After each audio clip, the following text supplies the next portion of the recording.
Bienvenidos al tutorial sobre transporte sanitario interhospitalario dirigido al personal de atención primaria de la zona de Talavera de la Reina.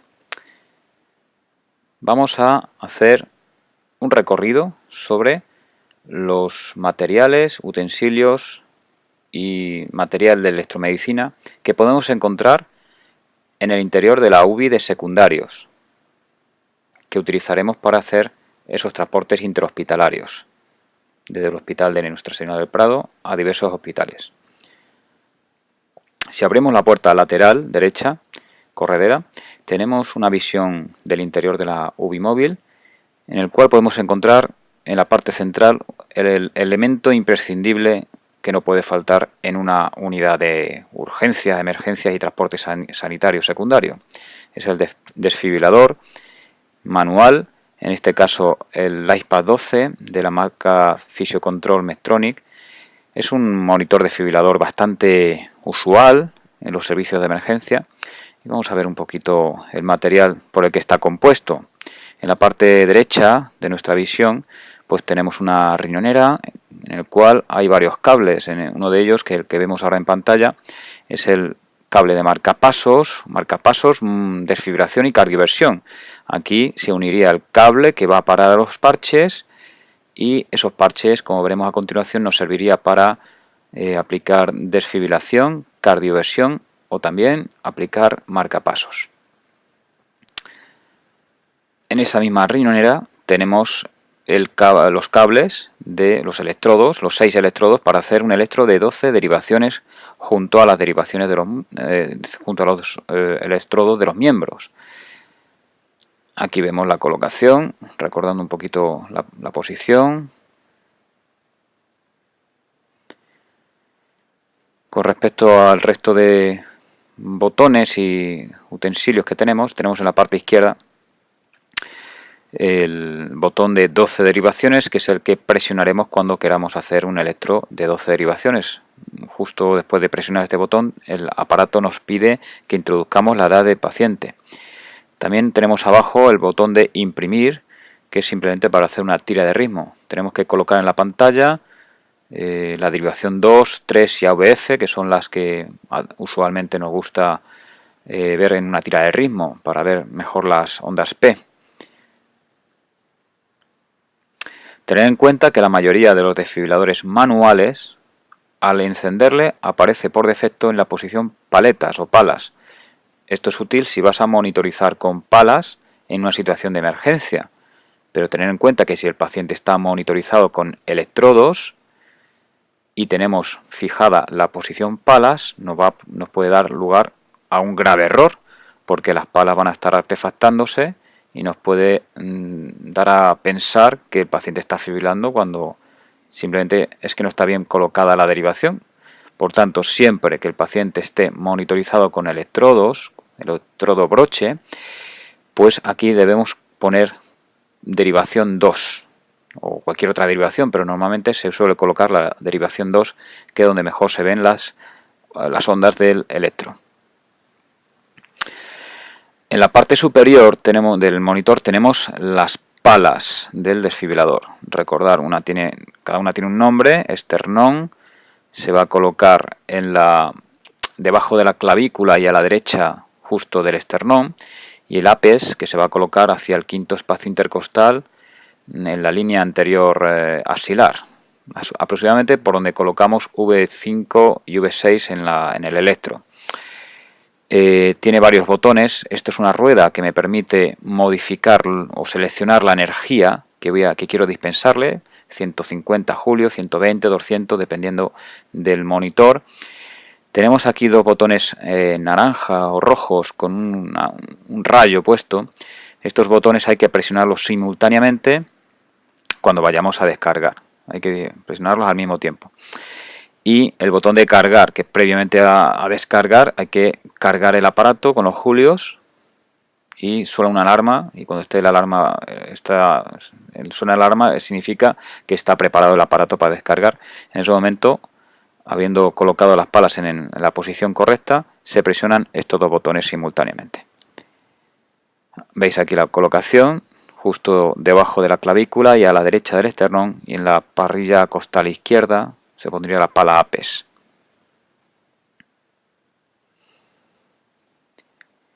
Estos son los parches de desfibrilación, cardioversión o marcapasos.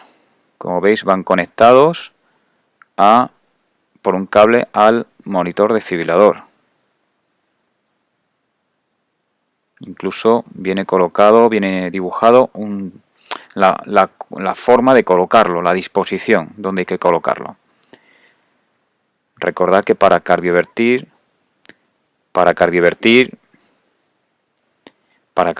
o para desfibrilar o para aplicar marcapasos hay que sedar y analgesiar al paciente simplemente con un poquito de midazolam o fentanilo. Pasamos a hacer un pequeño repaso de arritmias muy básico, en el cual, bueno, en diagnóstico básico de arritmias, primero nos preguntamos si hay actividad eléctrica. Una vez que hemos visto que sí que hay actividad eléctrica, pasamos a la regla mnemotécnica FAR, frecuencia, anchura, regularidad. Empezamos valorando la frecuencia cardíaca. Es taquicardia si tiene más de 100 por minuto y es bradicardia si tiene menos de 60 por minuto. Ya hemos catalogado la frecuencia. A continuación pasamos a la anchura.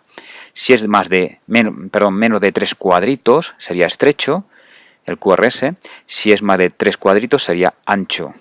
Si es menos de 3 cuadritos, se supone que la estimulación viene de arriba abajo y es más fisiológica. Mientras que si la estimulación viene de abajo arriba, sería ancho y sería ventricular.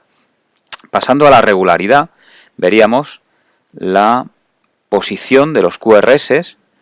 La posición de los QRS, si es rítmica o regular, es cuando están dispuestos a la misma distancia unos de otros, y es irregular cuando la distancia entre los QRS está alterada. La relación entre las P's y los QRS me van a indicar si hay algún tipo de bloqueo AV. La relación entre las P's y los QRS, si hay un distanciamiento o directamente falta algún QRS detrás de alguna P, me indicaría que hay algún bloqueo. Pasando a ritmos rápidos. Cualquier taquicardia, lo primero que nos preguntamos es si está estable o inestable, si tiene signos adversos, dolor precordial, sudoración, hipotensión, cortejo vegetativo, etc. Una vez que hemos determinado si está estable o inestable, pasaríamos a, si en el caso de que está estable, nos paramos a diagnosticar más concienzudamente esa taquicardia. Puede ser una taquicardia regular, ahí nos encontraríamos taquicardias supraventriculares, estamos hablando de las que son de QRS estrecho, y taquicardias ventriculares que son las de QRS ancho con un QRS mayor a 3 cuadritos o 0,12 segundos. Que me indicaría que sería aberrante, sería una conducción, en este último caso, ventricular, o sea, un inicio de la estimulación por un foco ventricular y la estimulación viene de abajo hacia arriba. Si las taquicardias son irregulares, pueden ser las típicas fibrilaciones auriculares muy frecuentes en nuestra población, las FA, o las torsades de Point, que ya con QRS ancho debidas a un síndrome de QT largo. En los ritmos lentos, lo primero que destacamos es valorar si está estable o inestable el paciente. En la bradicardia, que consideramos que son menos de 60 pulsaciones por minuto, vamos a iniciar podemos ver la clasificación de los bloqueos. Bloqueo V de primer grado, cuando hay un distanciamiento fijo de la P con el QRS. El bloqueo de segundo grado, segundo grado tipo 1, en el cual hay un aumento de la distancia de la P con respecto al QRS paulatinamente cada vez mayor hasta que llega un momento que no conduce y no hay un QRS detrás de alguna de las P's. Mientras que los bloqueos AV de segundo grado tipo 2, directamente hay P's que no conducen. Periódicamente hay una P que no conduce y faltan QRS. Directamente ya hablando del bloqueo de tercer grado completo, las P's y los QRS van disociados, es decir, las aurículas y los ventrículos no tienen relación entre sí. por lo cual el paciente suele estar inestable.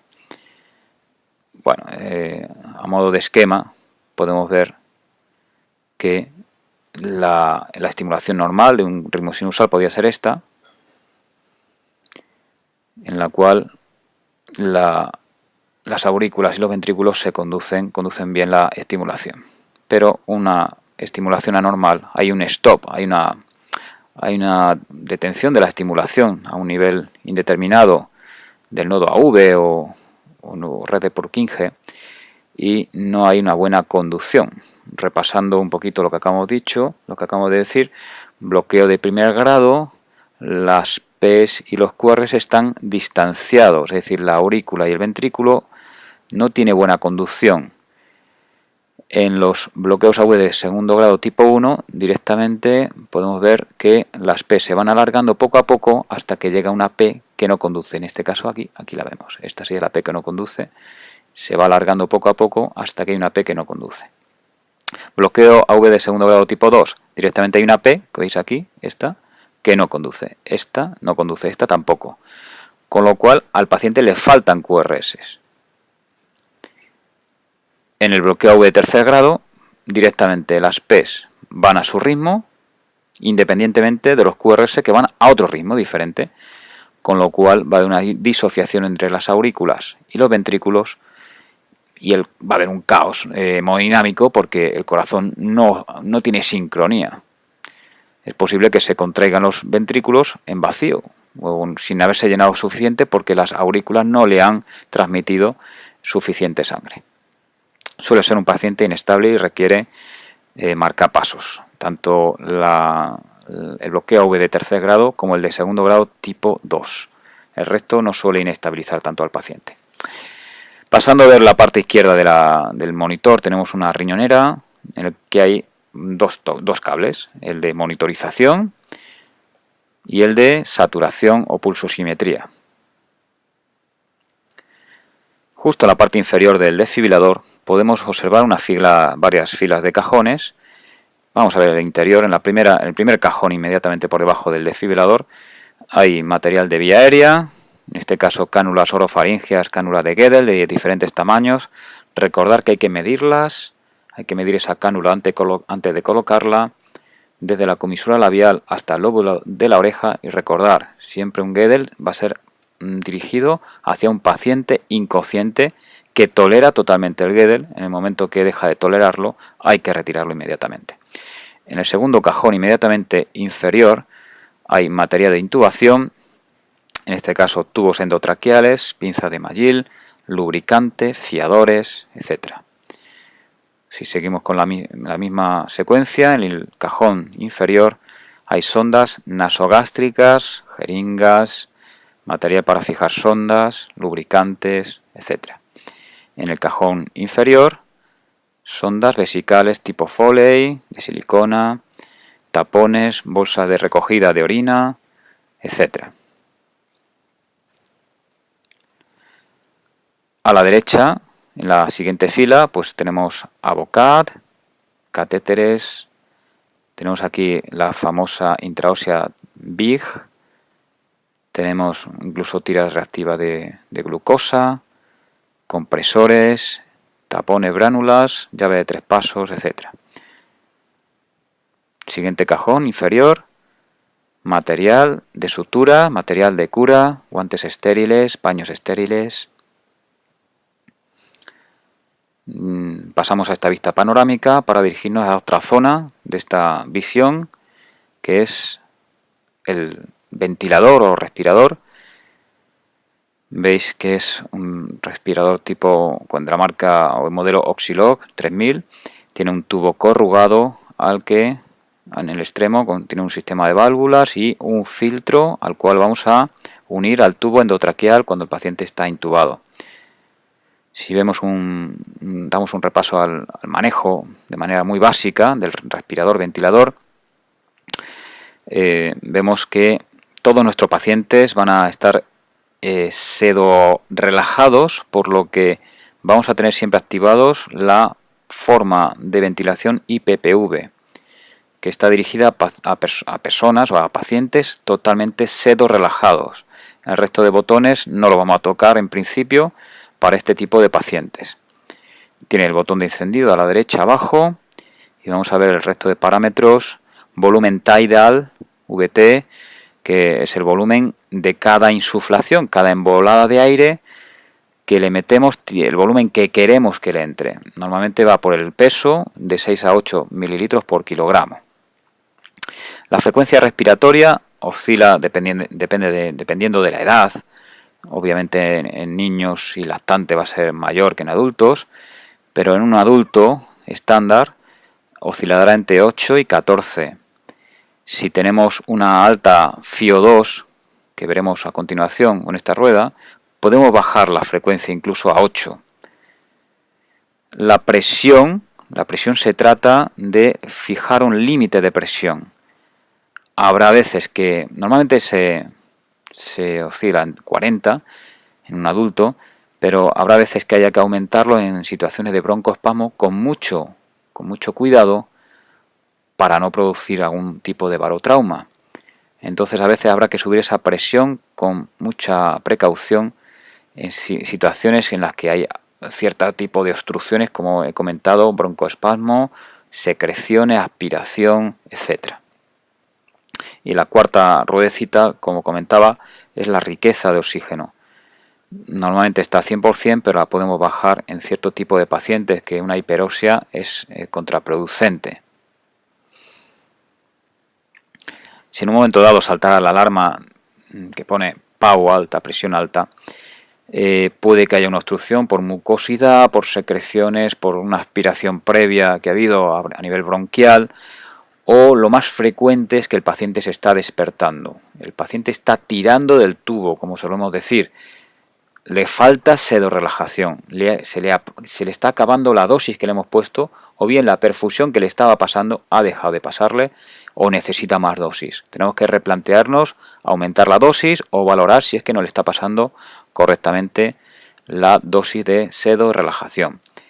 También puede ser que la PAU alta salte por un broncoespasmo o por una neumotórax a tensión o algún tipo de problema pulmonar. Comprobaremos también el filtro, porque hay veces que cuando hay muchas secreciones se obstruye, porque se llena de mucosidad o de secreciones, sangre incluso, y también podemos aspirar el exceso de moco con una sonda de aspiración. Recordar, introducimos sin aspirar y retiramos haciendo círculos y con pequeñas secuencias de aspiración para no producir hipoxia. Volvemos a la vista general lateral y vamos a otro apartado, la estantería que hay arriba. En la parte izquierda vemos sobresalir aquí el glucómetro, la bolsita con el glucómetro, el tensiómetro digital. Por detrás asoma, aunque no se ve muy bien, es un kit de cricotiroidotomía para hacer un acceso crico en el cricoides en un momento dado de imposibilidad de intubar. Si vamos un poquito más hacia la derecha, vemos esta caja, que es la caja donde están varios laringos. En la parte derecha ahora veremos que están los ambú. Si vemos los laringos, que lo he desplegado en la camilla, las tres cajas que tenemos disponibles, tenemos el laringo normal con las palas más cintos. Este laringo no es usual, es más moderno de lo que estamos habituados a ver. Tiene una batería de litio, se puede cargar a la red. Es una luz blanca tipo LED. Este sería el mismo tipo, pero pediátrico, con las palas rectas. Y este es el llamado TrueView, que es un tipo de laringo para una intubación difícil. Tenemos aquí unos fiadores especiales que le podemos dar una curvatura para dirigir la punta del tubo para esas intubaciones difíciles cuando la laringe está muy elevada y muy anterior. Y es difícil esa intubación. Si repasamos un poco la técnica de la intubación, podemos ver, bueno, mientras la enfermera está relajando, ya el paciente queda inconsciente, hay que soportarle la vía aérea y la ventilación. El médico introduciría el Guedel, recordar, medir, e introducir hacia arriba, y a medio recorrido girar e introducir. Ya el paciente entraría en parada respiratoria debido a ese norcurón o ese anectine, susametonio que hemos puesto, que ha puesto la enfermera intravenoso. Entonces, mientras el médico soporta esa ventilación, el técnico o el enfermero, si está libre, colocaría o prepararía el material de intubación. Comprobaría el neumo. Dentro del paquete del tubo, abriríamos por los extremos y hincharíamos a través del racor o el chivato que tiene el tubo, hincharíamos el neumo para comprobar que no está pinchado. A continuación colocaríamos el fiador, que le debemos de dar una curvatura en el tercio distal para favorecer la intubación. Para montar el laringo, como veis, las dos partes en vertical y se encaja en el carril, en el hueco que tiene, hace un clic y luego se abre para observar que tiene una buena luminosidad. Se apaga y se deja preparado para cuando el médico me lo pida. Se lo voy a pasar a la mano izquierda, que es la mano con la que se intuba. El laringo solo se puede intubar con la mano izquierda. Entonces, una vez que está preparado el material, se lo comunicamos al médico y este se dirigirá a intubar. El laringo se lo pasamos, repito, a la mano izquierda y el tubo orotraqueal a la mano derecha. Para intubar, el médico introducirá el laringo por la comisura derecha, retirando la lengua hacia la izquierda, para, por este agujerito que queda, intentar ver la glotis. Para ello hay que traccionar caudal y verticalmente hacia arriba, para traccionar de las partes blandas de la boca y faringe hasta poder ver la laringe, las cuerdas vocales. En ese momento introduciría el tubo endotraqueal que atravesará las cuerdas vocales, se conectará el ambú y se hinchará el neumo. Automáticamente el equipo tiene que colaborar con el médico para hinchar el neumo. Para hinchar el neumo, esto hay que hacerlo rápido, es un momento hay que hacer las cosas muy rápido. Para hinchar el neumo se presiona el pistón que lleva consigo ese racor, ese chivato, en el cual encaja la jeringa. Se presiona ese pistón y se introducen 8 centímetros de aire para conseguir la expansión de ese neumo dentro de la tráquea y producir ese sellado para evitar que se puedan introducir en la vía aérea inferior productos, sangre, vómito, etc. Una vez que comprobaríamos la buena colocación mediante auscultación, comprobaríamos que está bien colocado, pasaríamos a fijar el tubo y podemos ya conectar el tubo al ventilador mecánico.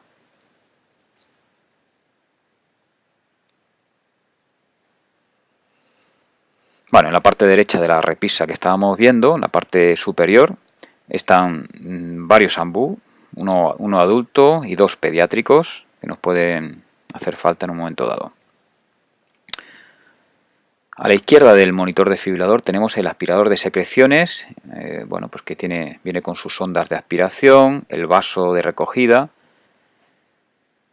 Bueno, la sonda de aspiración se conectaría al tubo que viene ahí junto al aspirador, se encendería en el botón ON y se presionaría a uno de estos botones para calcular o para fijar la presión de aspiración o de vacío. Bueno, justo debajo del aspirador tenemos pues un cajón desastre donde hay diversos materiales, entre ellos hay una bomba de jeringa que no se suele usar demasiado, bolsa de basura, hay unas calzas, hay empapadores, compresas, mascarillas antiinfecciosos, ¿no? Más sondas, bueno, un poquito de cajón desastre en el de abajo también, hay más utensilio fungible, digamos, de reserva. En los cajones que hay justo encima, pues este cajón es muy importante porque aquí tenemos parches de desfibrilación, cardioversión y marcapasos. Recordar que eran los que conectamos al cable que había a la derecha, en la mochila de la derecha del monitor desfibrilador. Esto es un pulsosímetro pediátrico neonatal que se conectaría al pie del lactante. Estos son parches de desfibrilación, parches en los cuales vamos a colocar encima las palas del desfibrilador. Vamos a desfibrilar encima de estos parches, que son diferentes que estos, que van un cable unido al desfibrilador y al cable que acabamos de comentar. Importante también estas palas, este adaptador para palas pediátricas. Estas palas se anclan a las palas de adulto y fijaros cómo hay una menor superficie de descarga. En este cajón hay más material como pilas y otros materiales que nos pueden hacer falta. En el cajón de la izquierda, pues vale, ahí hay jeringas para cargar medicación, porque justo encima tenemos el ampulario que vamos a ver a continuación. Jeringas, agujas, etcétera. Volvemos a una vista general y ahora sí nos dirigimos a ver esta puertecita, que es una persiana metálica de aluminio, que vamos a verla abierta. Es un ampulario con todo el material medicamentoso que nos puede hacer falta en un momento dado. Si nos acercamos un poquito más, vemos medicación muy importante como la noradrenalina, que nos puede hacer falta en un shock cardiogénico, hipovolémico. Amiodarona o Trangorex, que obviamente en ritmos desfibrilables es la droga que vamos a usar aparte de la adrenalina. También ya sabéis para cierto tipo de arritmias ventriculares o fibrilaciones auriculares si deseamos revertirla, etcétera. Adrenalina, droga que como hemos comentado se usa en ritmos desfibrilables y no desfibrilables. Aquí abajo vemos digoxina para frenar las fibrilaciones auriculares. Midazolam, dormicurum y norcuron, que es la medicación estándar que usa la mayoría de la gente, ¿no? para intubar. Solinitrina, tenemos aquí ese vasodilatador coronario para esos síndromes coronarios agudos que tengan unas tensiones apropiadas. Sulfato de magnesio, que está indicado en las torsadas de puntas, 2 gramos, o también para cierto tipo de broncoespasmos. Dobutamina, dopamina, también otras catecolaminas para esos estados de shock. Glucosmón vemos por aquí abajo, Adelonta, etomidato, otro hipnótico. Bueno, diversos fármacos que os recomiendo que repaséis para el buen uso, ¿vale? La dosis y la manera de cargarlo y de perfundirlo. Justo encima, vamos a ver los cajones que hay justo encima de ese ampulario.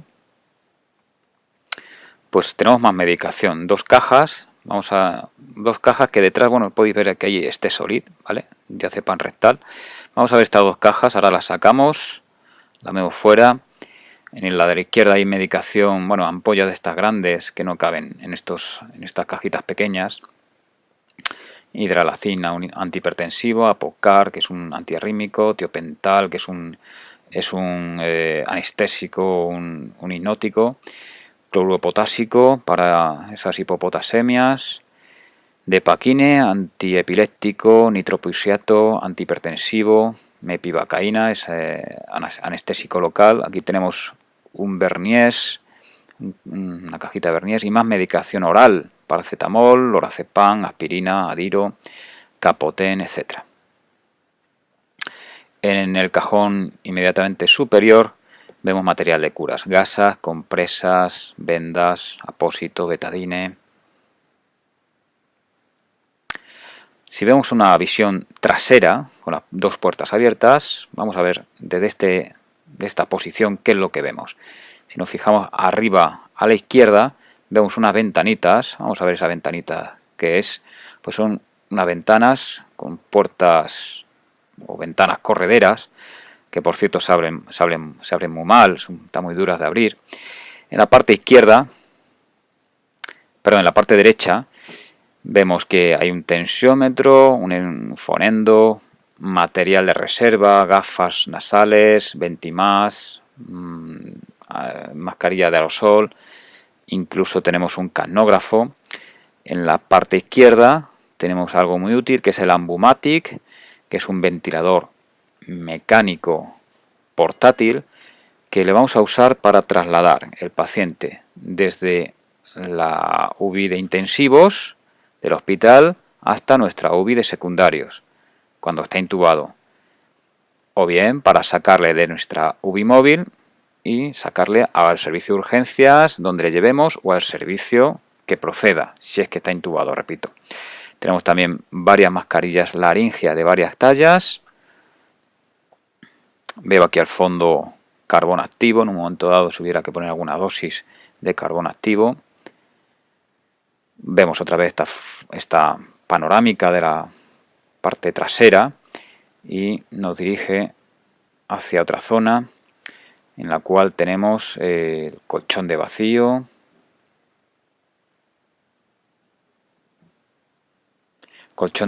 que lo vamos a usar en esos pacientes politraumatizados que necesiten esa inmovilización para trasladar en la ambulancia. Es un colchón que está lleno de bolitas de poliespán que en un momento dado, al sacar el aire, hacer el vacío en ese colchón, esas bolitas se apelmazan y producen una rigidez, una consistencia bastante importante para inmovilizar al paciente.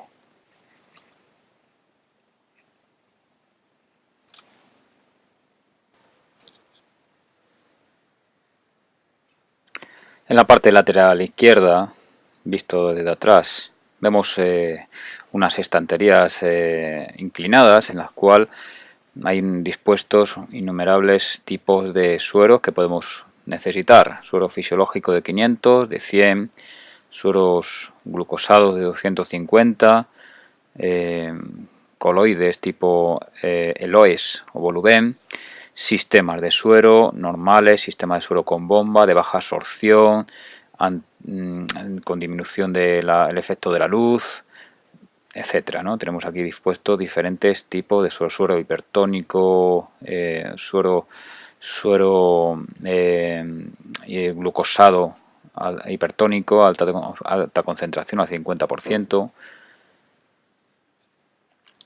En la puerta trasera lateral izquierda vemos que tenemos una camilla de cuchara, aunque no será muy utilizada en nuestros servicios, porque normalmente está indicada para la recogida de pacientes del suelo. Pero justo detrás quiero haceros destacar la tabla, esta color naranja, que es la tabla de RCP, que la colocaremos siempre que tengamos que hacer compresiones en el pecho en un paciente en la camilla, ya que está contraindicado hacerlo sobre una superficie blanda. En la parte derecha vamos a hacer una visual, tenemos varias cosas. Aquí en esta estantería tenemos en este espacio pequeño material de enfermería, catéteres, agujas, betadine, gasas, fijadores para las vías, etc. Aquí lo vemos mejor, termómetro, tijeras, etc. Linterna pupilar, espadadrapo. Justo debajo tenemos las balas de oxígeno con su caudalímetro. Veis que en la puerta tenemos unas tablas que nos indica con el volumen o la FiO2 o el flujo, mejor dicho, que estamos dando al paciente, el tiempo que tendremos disponible esa botella con la capacidad que lleva. Es interesante, antes de empezar el traslado, comprobar que esa botella tiene bastante oxígeno, sobre todo si llevamos un paciente intubado. Tener en cuenta que son traslados de 1 hora, hora y media, 2 horas, dependiendo de dónde vayamos, y que ese respirador, ese ventilador está constantemente chupando o restando esa cantidad de oxígeno que tiene la botella. Tenemos que tener esa precaución antes de iniciar el traslado. En la parte superior de la parte derecha tenemos esas bolsas que contienen mascarillas de todo tipo, mascarillas pediátricas, de adultos, gafas nasales, mascarillas de aerosol, mascarilla reservorio, de alto flujo, etc. Como no, el contenedor de agujas, de punzantes. Bueno, en la puerta lateral tenemos esa silla que puede que nos haga falta en un momento dado para trasladar un paciente desde la unidad concreta o la planta concreta, mientras el paciente no necesite cama para trasladarse. Va a ser un paciente consciente y no crítico. pero está disponible para esos traslados, ¿vale? Volvemos a esta parte lateral, esta vista lateral de la ambulancia, de la UBI. Vamos a repasar rápidamente pues, las bombas que podemos ver en estas ambulancias. Esta es la que está colocada ahora mismo, no sabemos si va a permanecer mucho tiempo, pero en principio están cambiando las bombas del hospital y esta es la que tenemos ahora mismo metida en la ambulancia. Como todas las bombas, pues me va a pedir un volumen minuto, mililitros horas, quiero decir, mililitro por hora, que vamos a perfundir. Lo metemos y lo vamos perfundiendo. También se puede fijar el volumen a infundir, como el resto de bombas. Se abre la compuerta, se coloca el sistema de suero de bomba, como veis en las instrucciones de la propia puerta. Se cierra y ya podemos empezar. Otra bomba que podemos ver es las que usan en intensivos, en cuidados intensivos. Tiene dos canales, se pueden usar dos perfusiones simultáneamente en esta bomba. Una precaución que hay que tener, que al purgar el suero o la medicación, al purgar el sistema en definitiva, esta burbuja o esta ampolla hay que colocarla boca abajo para que no se acumule aire en esa estructura. Encenderemos en el botón de encendido, podemos encender solo un canal o si vamos a usar los dos, encenderemos los dos, se iluminarán estas pantallas, las dos. Y dependiendo con cuál vamos a trabajar ahora mismo, con cuál vamos a purgar, colocar sistema y meter información, presionaremos el canal correspondiente y se iluminará.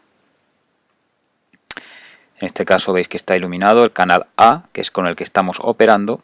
Lo primero que me pide la máquina es el flujo, es decir, los mililitros hora.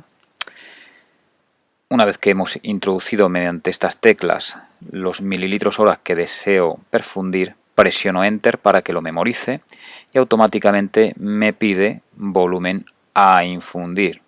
Si es un suero de 500, ponemos 500, si es 250, 250, etc. Igualmente lo introducimos con estos números y presionamos Enter. A continuación, pues el volumen infundido, si estamos empezando la perfusión, pues colocaremos 0. Simplemente le damos a 0 para que aquí nos vaya indicando lo que le ha pasado desde este momento que empezamos a perfundir. Y una vez que ya están esos datos metidos, ya le podemos dar aquí al botón de marcha. También sirve para pausar. Esta bomba es especial, es bastante moderna. No necesita parar la perfusión para introducir datos como otras bombas. Así quedaría, ya estaría perfundiendo. Le hemos dado al botón naranja y está en marcha.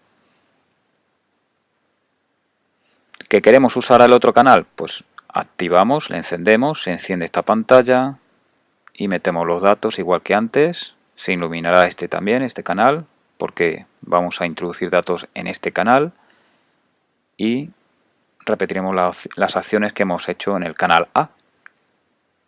Hay otras bombas que nos podemos encontrar. La de arriba, la Care Fusion, es la que de Alaris, es la que actualmente se han colocado en el hospital. Y esta de aquí abajo es una bomba de jeringa. La bomba de jeringa, pues como su nombre indica, utilizarán diferentes tipos de jeringa de cualquier tamaño y el funcionamiento es simple. Me va a pedir igual mililitros hora, que introduciremos mediante estas teclas y le daremos al botón de marcha o pausa. Mientras que la de arriba, la bomba Care Fusion, es exactamente igual que las que hemos visto hasta ahora. Te pide un flujo, 5 mililitros hora, se ilumina lo que te está pidiendo, un volumen a infundir y un volumen infundido, que normalmente se empieza por 0. Bueno, aquí lo veis, se introduce el flujo, mediante estas teclas vamos subiendo y bajando y se introduce pulsando Enter. A continuación, volumen a infundir, tenemos un suero de 250, pulsamos, metemos y pulsamos Enter. El volumen infundido, pues le damos a borrar para que quede a 0, pues si hubiera algún resto memorizado de otra perfusión, y le damos a Enter y ya está preparada para infundir. Una vez que hemos metido el sistema, obviamente. Para meter el sistema, se presiona este botón y se introduce. Si veis estas instrucciones es muy sencillo, pero para introducir por aquí el sistema tenemos que levantar esta pestañita hacia arriba para poder meter el sistema. Esta parte hacia el paciente y esta parte, como veis aquí, por aquí saldría hacia el suero. Se cierra y ya podemos darle a play, digamos, a marcha, que también este botón sirve para parar. Ya para terminar, en ese rinconcito justo detrás del conductor tenemos la nevera, que como no cabe duda habrá medicación que necesita nevera, tipo insulina, glucagón, propofol, traquium, anectine, mioflex, etc. Y justo encima tenemos la bolsa calentasueros para tener sueros tibios. Bueno, pues este era el repaso a este tutorial o este material que tenemos en la ambulancia de secundarios, con el cual realizaremos nuestros traslados secundarios en Ubimóvil desde el Hospital Virgen del Prado a los diferentes hospitales de la provincia, incluso de la región o de España, porque se trate de alguna repatriación. Ha sido un placer y espero que haya sido instructivo. Mi nombre es Carlos Blanco y he tenido la colaboración de María José Galán. Somos enfermeros.